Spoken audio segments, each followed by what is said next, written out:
Welcome to mister భక్తి TV. నేను మీ నవీన్. ఈ నెల అంటే జూన్ 27వ తారీఖున శని త్రయోదశి వచ్చింది. ఆ రోజు శనీశ్వరుని అనుగ్రహం పొందాలి అని అంటే ఏం చేయాలి, ఏం చేయకూడదు, వీటి గురించి అడిగి తెలుసుకుందాం. ప్రస్తుతం మనతో ఉన్నారు ప్రముఖ ఆధ్యాత్మికవేత్త, జ్యోతిష్య పండితులు బ్రహ్మశ్రీ నందిబట్ల శ్రీహరి శర్మ గారు. గురుగారు నమస్కారం.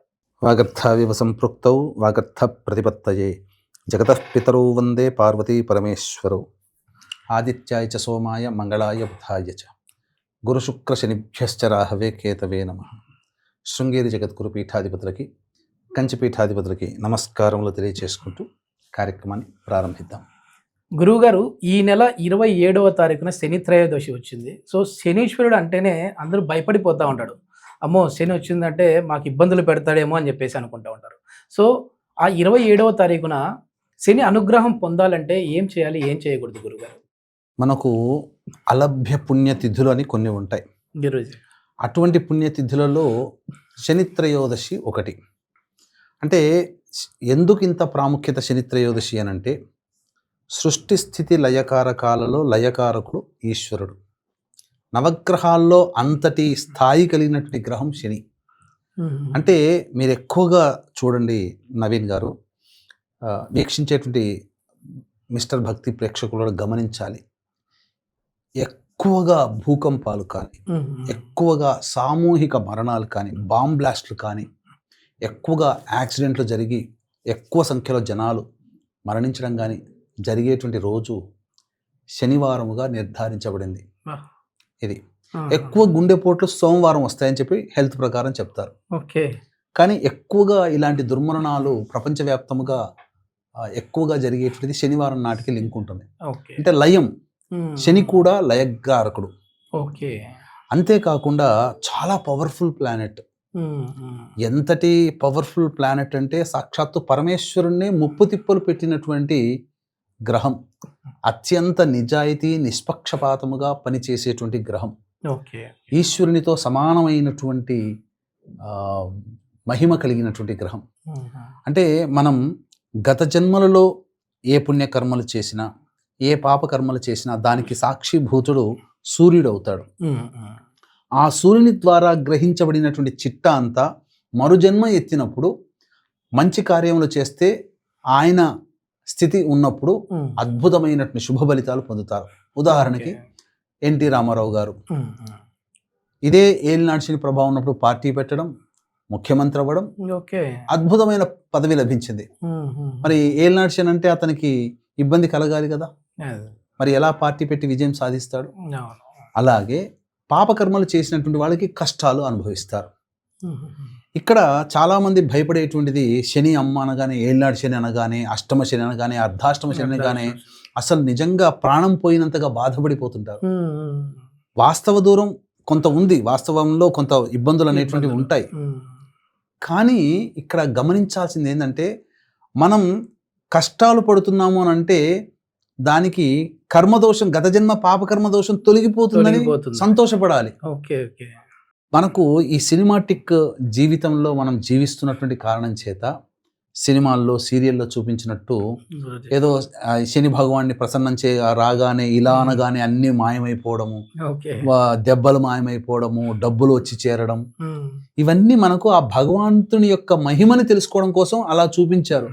కానీ నిజంగా దేవుడు వచ్చి ఇలా అంటాడేమో, ఇలా అనడం కోసమే మనం ఎదురు చూస్తూ కూర్చుంటుంటాం, కష్టపడడం.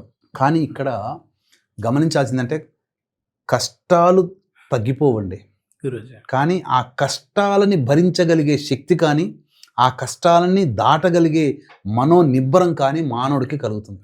ఉదాహరణకి నేను మీకు చెప్తాను. ఇప్పుడు ఎండాకాలం, వానాకాలం నడుస్తుందని సీజన్. మన ఇంటి నుంచి బస్ స్టాండ్కి వెళ్ళాలి, పనులు చేసుకొని రావాలి. ఉన్నప్పుడు ఎండలో పోతే ఎండన వాడిపోతాం, వానలో అయితే ముద్దయి తడిచిపోతాం. అదే ఒక రెయిన్ కోట్ వేసుకున్నాం, లేదా ఒక కారులో వెళ్ళడం తప్పదు.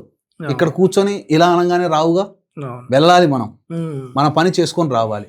ఈ రెయిన్ కోటు లేదా కారులో వెళ్ళడం అనేటువంటిది మనకు దైవ అనుగ్రహము. తడవకుండా, ముద్దవకుండా, ఎండన ఎండి వాడిపోకుండా క్షేమంగా ఇంటికి వస్తాం. కానీ కష్టం మాత్రం సమానమే పడుతున్నాం. అది ఈ రెండూ లేనప్పుడు, అంటే రెయిన్ కోటు, కారు ఈ రెండూ లేనప్పుడు ఎండలో ఎండుతో వానలో తడుస్తూ పని చేసుకోరా దైవానుగ్రహం లేకపోతే అది ఇది మనం అంటే ఆ కష్టాలు కూడా మనకు ఇష్టంగా మారి మనం అధిగమించగలుగుతాం. ఇది శని భగవాన్ యొక్క సంచారంలో జరుగుతున్నప్పుడు కొన్ని కష్టాలు ఉంటాయి. ప్రస్తుతం శని ఈ యొక్క మీన రాశిలో సంచారం చేస్తున్నటువంటి కారణం చేత కుంభ మీన మేషరాశి వారికి ఏలిన నాటి శని ప్రభావం, మిథున రాశి వారికి కంటక శని ప్రభావం, సింహరాశి వారికి అష్టమ శని ప్రభావం, ధనుస్సు రాశి వారికి అర్ధాష్టమ శని ప్రభావం, కర్కాటక వృశ్చిక రాశి వారికి యోగ శని ప్రభావం, కన్యా రాశి వారికి దాంపత్య శని ప్రభావం. వెరసి మేష మిథున కర్కాటక సింహ కన్య వృశ్చిక ధనస్సు కుంభ మీన రాశిలో జన్మించిన వారికి శని దోష ప్రభావం అనేటువంటిది ఉంటుంది. సహజంగా శని ఆయుకారకుడు కాబట్టి ఇలాంటి రాశుల్లో జన్మించినటువంటి వాళ్ళకి సాధారణంగా శని వలన అనారోగ్య సమస్యలు, ఎప్పుడూ లేనటువంటి కొత్త అనారోగ్య సమస్యలు కానీ, పనులలో ఆలస్యం కానీ, లేదా తెలిసిన వారు నమ్మకస్తుల చేత మోసపోవడం కానీ, లేదా శత్రుత్వాలు పెరగడం కానీ, లేకపోతే డబ్బుని స్టాక్స్లో కానీ పెట్టుబడి కానీ అప్పిచ్చి నష్టపోవడం కానీ, భార్యాభర్తలు వ్యాపార భాగస్వాముల మధ్య విభేదాలు కానీ, లేకపోతే కింది స్థాయి వాళ్ళతో ఎక్కువగా మాటలు పడడం కానీ, ఏ పని అనుకున్నా సహాయ సహకారాలు లభించక ఇబ్బంది పడుతుండడం, ప్రతి పని యందు చెయ్యాలనే ఉత్సాహం ఉంటుంది కానీ ఏ పని చేయలేకపోవడము, ప్రతిదీ బద్ధకంగా ఉంటుండడము, ఇలా ఒకటా రెండా అన్ని పనులు ఆగి కంప్లీట్ అవుతుండడం, ఇలా చాలా మటుకు సమస్యలకి కారణం ఈ యొక్క శని ప్రభావం. కావున ఇటువంటి శని ప్రభావం ఉన్నటువంటి వాళ్ళకి సమస్యలకి మోక్షం కలిగించే అద్భుతమైన రోజు ఈ యొక్క శని త్రయోదశి. ఎందుకంటే శనివారము శనిగ్రహానికి సంబంధించిన రోజైతే త్రయోదశి తిథి రుద్రునికి సంబంధించినటువంటి తిథి కాబట్టి త్రయోదశి తిథి ప్రదోషకాల సమయానికి వ్యాప్తమయ్యుండి ఆ రోజు శనివారం అయ్యుండి గనక ఉంటే అది శని త్రయోదశి అవుతుంది. ఈ యొక్క 27వ తారీఖు రోజున జూన్ నెలలో శుక్లపక్షములో శని త్రయోదశి ఉంటుంది.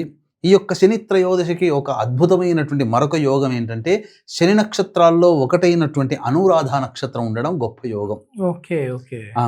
శనివారం అయింది, శని నక్షత్రమైన అనురాధ నక్షత్రం ఉంది, త్రయోదశి తిథి ఉంది, ప్రదోష కాలానికి కూడా వ్యాప్తిమై ఉంది. కాబట్టి అద్భుతమైనటువంటి శని త్రయోదశి రోజున ఈ చెప్పబడినటువంటి మేష మిథున కర్కాటక సింహ కన్య వృశ్చిక ధనుస్సు కుంభ మీన రాశిలో జన్మించిన వారికి ఈ 27వ తారీఖు రోజున మన పీఠం ఆధ్వర్యంలో సాయంకాలం 7 గంటలకి ఈ చెప్పబడిన రాశిలో జన్మించిన వారికి శనిదోష నివారణ పూజలు, హోమాలు, అలాగే మీ జాతకరీత్యా కలుగు విద్య, వివాహ, ఉద్యోగ, దాంపత్య, అనారోగ్య సమస్యల నివారణకి సర్వదోష నివారణ పూజలు, హోమాలు జరిపించి శక్తిపాతం చేసినటువంటి కరుంగలి మాల ఇవ్వడం జరుగుతుంది. అవకాశం ఉన్నటువంటి వాళ్ళు సాయంకాలం 27వ తారీఖు 6 గంటల లోపల స్క్రీన్పై కనిపిస్తున్న నెంబర్కి కాంటాక్ట్ చేసి మీ గోత్రనామాదులు నమోదు చేసుకోవచ్చు. కరుంగలి మాల అంటేనండి శనికి సంబంధించినటువంటి జమ్మి చెట్టు వృక్షము నుంచి గ్రహించబడేటువంటి మాల. కాబట్టి ఇది ధరించినట్లయితే అందరికీ కూడా శని దోషము నివారణ అవుతుంది. అయితే సాధారణంగా ఎలా మనకు సామాన్యమైనటువంటి మానవులు కూడా ఎలా చేసుకోవాలి ఆ రోజున అనేటువంటిది మనం గమనించుకున్నట్లయితే ఉదయాన్నే 7:54 వరకు దుర్ముహూర్తం ఉంటుంది. కాబట్టి అవకాశం ఉంటే సూర్యోదయం కంటే ముందే నిద్ర లేచి సూర్యోదయం 5:46 ఉంటుంది. ఈ 5:30కే దేవాలయానికి చేరుకుని నవగ్రహాల చుట్టూ శివాయ నమః లేదా 8 గంటలకల్లా నవగ్రహాల చుట్టూ శివాయ నమః అంటూ 27 ప్రదక్షిణలు చేసి ఆ యొక్క శని భగవాను దగ్గర మట్టి ప్రమిద లేదా ఇనుప ప్రమిదలో నల్లవత్తి వేసి నల్ల నువ్వుల నూనెతో దీపారాధన చేసి శనికి తైలాభిషేకం జరిపించాలి. తదనంతరం 8 నువ్వుల లడ్డూలు మరియు అన్నము నువ్వులు కలిపి నల్ల నువ్వులు కలిపినటువంటి 3 నువ్వుల లడ్డూలు నైవేద్యంగా పెట్టాలి. మిగతా ఈ నువ్వుల లడ్డూలను ఎవరికైనా కానీ పంచవచ్చు. ఇక తరువాత వెంబడి ఆ దేవాలయంలో రావి చెట్టు ఉంటుంది, ఖచ్చితంగా ఉంటుంది రావి చెట్టు.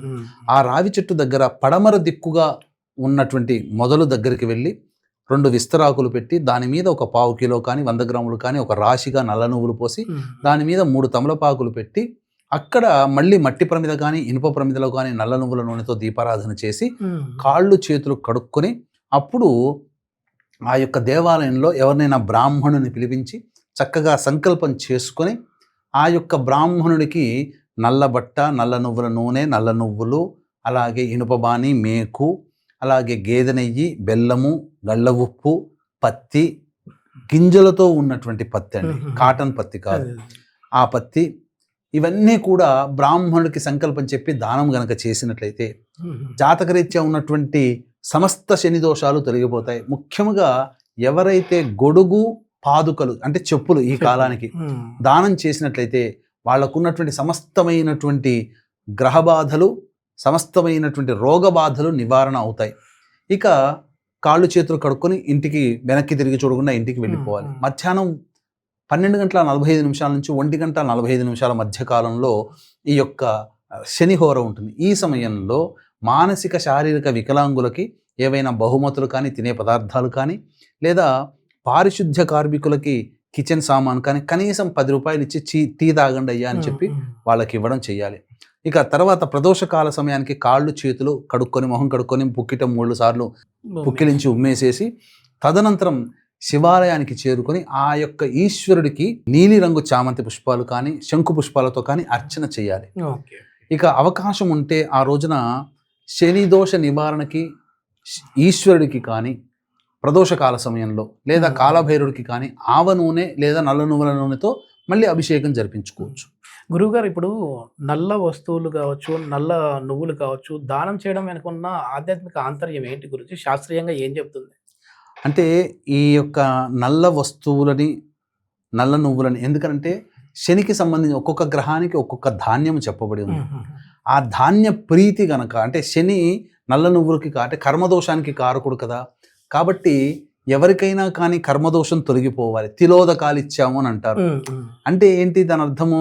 చనిపోయిన తర్వాత వాళ్ళ ఆత్మకి తృప్తి కలగడం కోసం నల్ల నువ్వులతోనే తిలోదకాలు ఇస్తారు. అంటే ఇక వాళ్ళు మనకు చెందిన వారు కారు అని చెప్పి ఇలా నల్ల నువ్వులని దానం ఇచ్చినట్టయితే మన సమస్య ఇది మన సమస్య కాదు, దానం తీసుకున్న వాళ్ళ భారము మనకున్న సమస్య. అందుకనే మీరు గమనించుకుంటే దానం తీసుకున్న శని దానాలు తీసుకునేటువంటి వ్యక్తులు వాళ్ళ ముఖంలో వర్చస్సు కానీ, వాళ్ళ జీవితంలో అభివృద్ధి కానీ ఉండదండి. దానం ఇవ్వగానే అయిపోతుందా అని అంటారు, కానీ చెప్పడానికి అది ఉంటుంది, కానీ వాస్తవానికి అనుభవించినటువంటి వాళ్ళకి తెలుస్తుంది. ఒక్కసారి సంకల్పం చెప్పి దానం తీసుకున్న బ్రాహ్మణుడికి ఏ యొక్క సంకల్పం అయితే చెప్పి ఏ దోషం పోవాలని చెప్పి దానం తీసుకుంటాడో ఆ వెంబడే ఆ యొక్క కర్మంతా కూడా తీసుకున్న బ్రాహ్మణుడికి వెళ్ళిపోతుంది. దీనికి ప్రత్యక్షమైన ఉదాహరణ నేను ఒకప్పుడు అంటే డిగ్రీ అయిపోయింది అనుకుంటాను, డిగ్రీ అయిపోయి చదువుకుంటూ ఉన్నప్పుడు ఉపనయనం ఇవన్నీ అయిపోయినాయి కాబట్టి నాన్నగారు తెలిసిన వాళ్ళ ఇంటికి కార్యక్రమం జపానికి వాటన్నింటికి తీసుకెళ్లారు. ఆ అబ్బాయి చదువు రావాలని చెప్పి కందులు దానం చేస్తున్నారు. నేను తీసుకున్నాను, దానం తీసుకున్నాను. అయితే విచిత్రం ఏంటంటే తీసుకునేటప్పుడు ఒక జర్క్ అనేది నా యొక్క బాడీలో ప్రవేశించింది. అంటే ఏదో నా నుంచి వెళ్ళిపోయింది, ఒక జర్క్ లాంటిది. అంటే నా శక్తిని నేను కోల్పోయాను. మరి అట్లా చాలా మంది పౌరోహిత్యం చేసే వాళ్ళు మీలాంటి గురుజీలు ఇట్లా తీసుకుంటా ఉంటారు కదా. అవును. మరి తీసుకోవడానికి ఏమైనా జంకే విధంగా ఉంటుందా, లేదంటే సరే అని తీసుకొని మళ్ళీ ఏమైనా మీరు శుద్ధి చేసుకుంటారు? చేసుకోవాలి. దానము తీసుకున్న తర్వాత దానం యొక్క తీవ్రతను బట్టి సహస్ర గాయత్రి, 10 సహస్ర గాయత్రి చేసుకోవాలి. అప్పుడే మళ్ళీ కోల్పోయిందంతా మళ్ళీ పొందగలదు. అంటే మనలో ఉన్నటువంటి పుణ్యకర్మ వాళ్ళకి వెళ్ళిపోతుంది, వాళ్ళ పాపకర్మ మనకు వచ్చేసేస్తుంది. ఊరికే మనం తీసుకుపోయి ఇస్తున్నాం అనేది కాదు అక్కడ, అంటే మీ పాపాన్ని తీసుకెళ్లి ఇస్తున్నారు. అంతేనండి, వాస్తవం ఇది. సంకల్పం చెప్పడంతోనే దానం అనేటువంటి చెప్పి సంకల్పం చెప్పి దానం ఇస్తేనే అయిపోతుందండి.